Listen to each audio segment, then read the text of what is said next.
Hey YouTube, my name is Gawd, and you're watching Gawd Cafe. So today we're gonna make a video on Mars in the second house. So Mars in the second.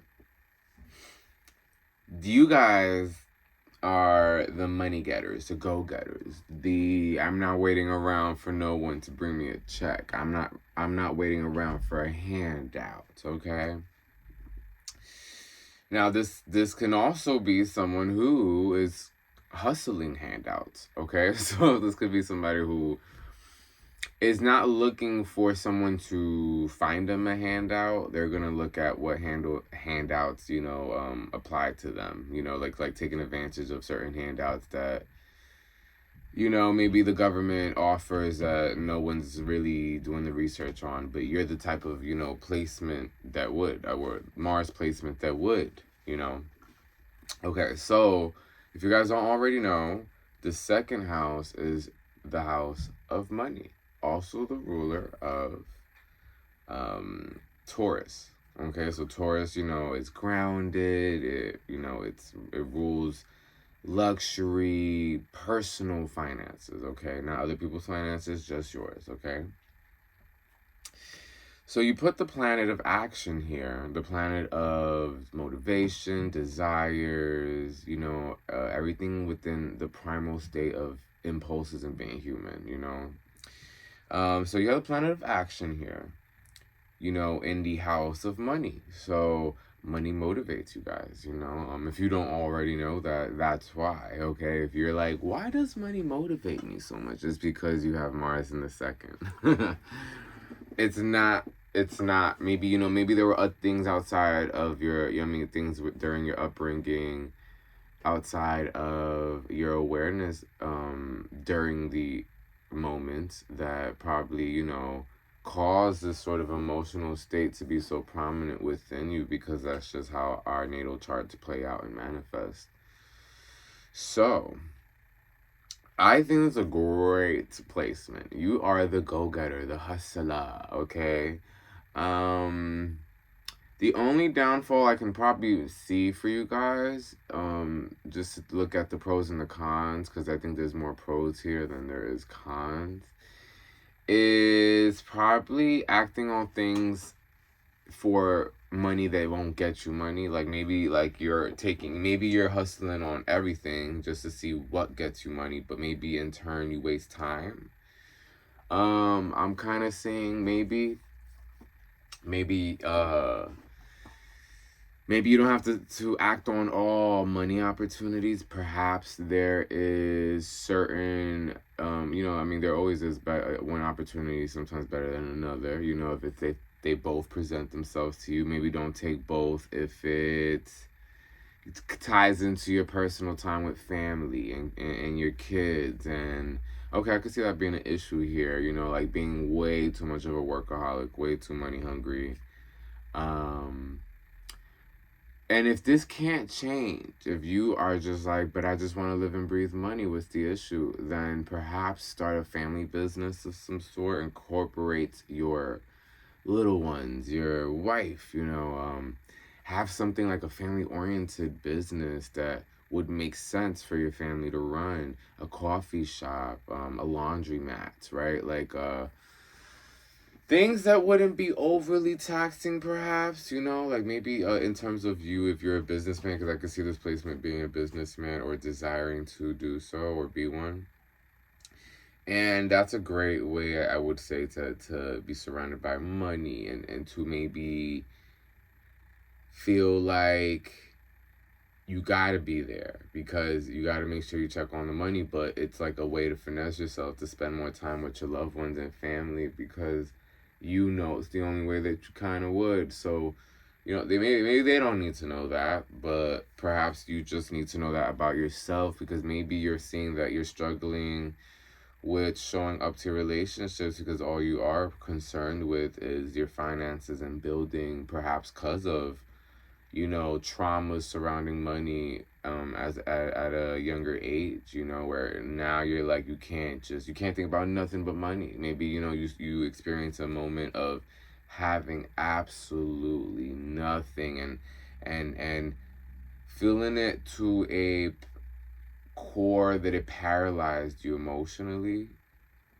perhaps, where, you know, maybe you're just like devastated to ever have to enter that state of being in emotional states, right? So for you, you're like, that's traumatic to ever feel more than the success of my family, because it goes back to you as an individual. If that makes you feel unsafe and it's triggering, then you're gonna feel like, whoa, I can't, you know, I can't. And I do feel like if you do have some sort of family business or a business where you have to operate it around your family, whether, you know, it be remote, maybe, you know, remote work, where perhaps you get to be around your family and see the joy, like not to do it because I'm telling you to do it and you hear that you should, but to kind of find how you would enjoy perhaps, you know, being around your loved ones more if you're having a hard time putting down the laptop, okay?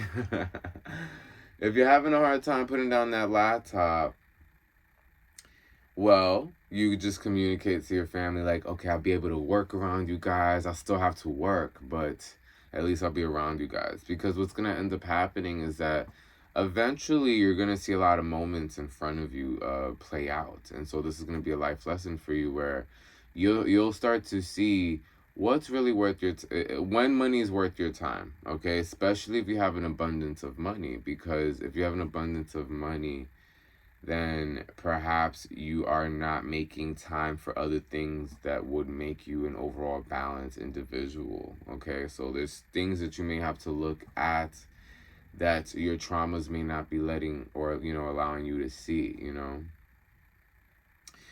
So, you know, I do love this placement. Like I said, this is a great placement. I think it's just because, you know, it's just probably a matter of just simmering it down. And if you didn't resonate with any of the action oriented aspects within the second house, you might have Mars retrograde in the second house. So Mars retrograde in the second house is going to operate completely different. Mars retrograde in the second house would in turn overanalyze everything surrounding money. So it may overanalyze what to spend money on. It may be a big saver. You may be someone who's like obsessed with money, concerned about money, but you don't know what to do with it. You're scared to fuck it up, or perhaps you're maybe even scared to approach it. Maybe you're scared of money. Maybe money frightens you because of how heightened, you know, it may seem to you, because Mars retrograde is going to look at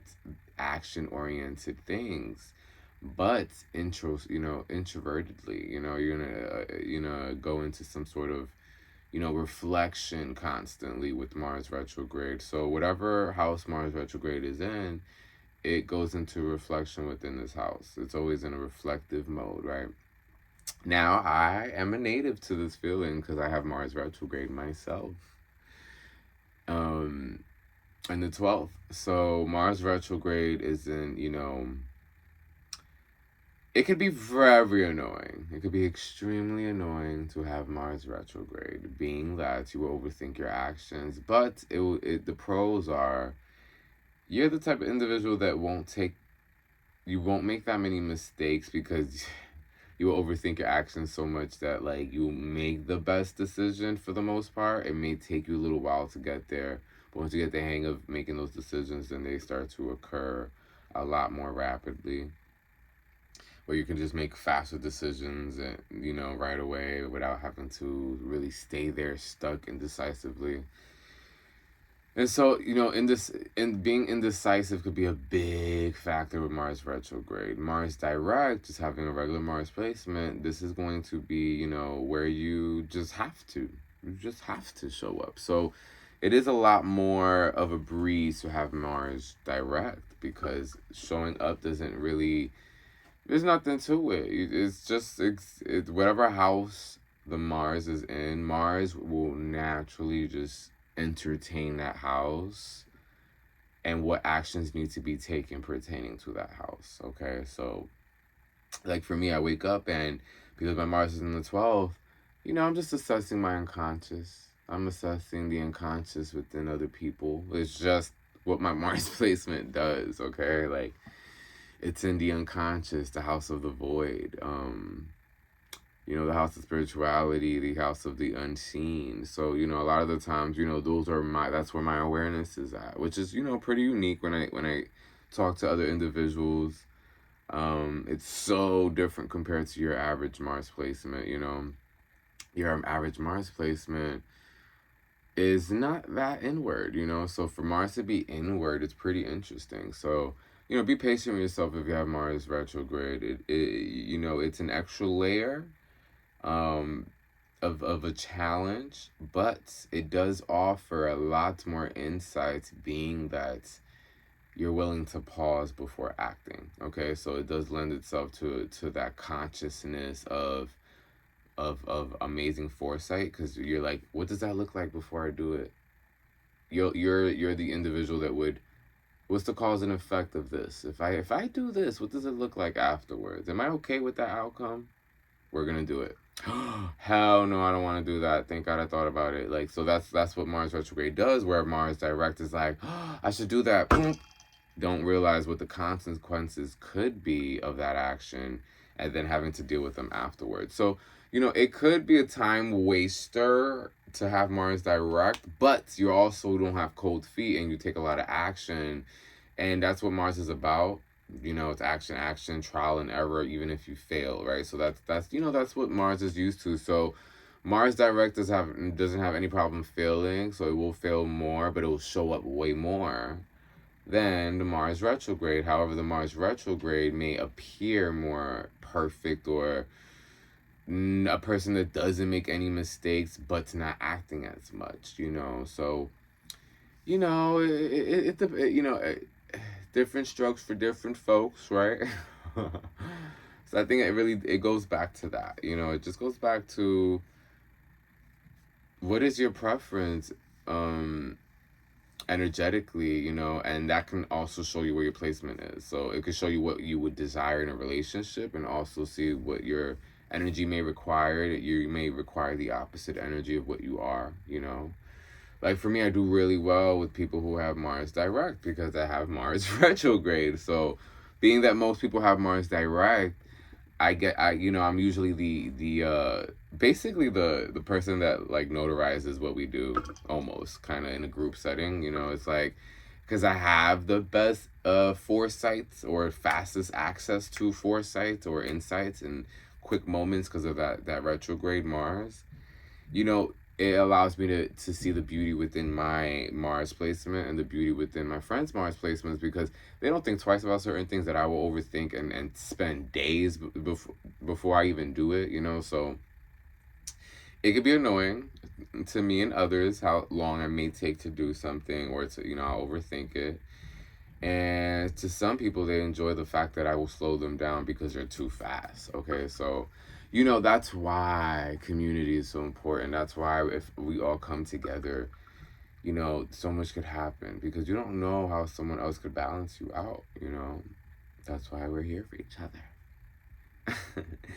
Anyway, this is Mars in a second. My name is Gawd, and you're watching Gawd Cafe. Until next time.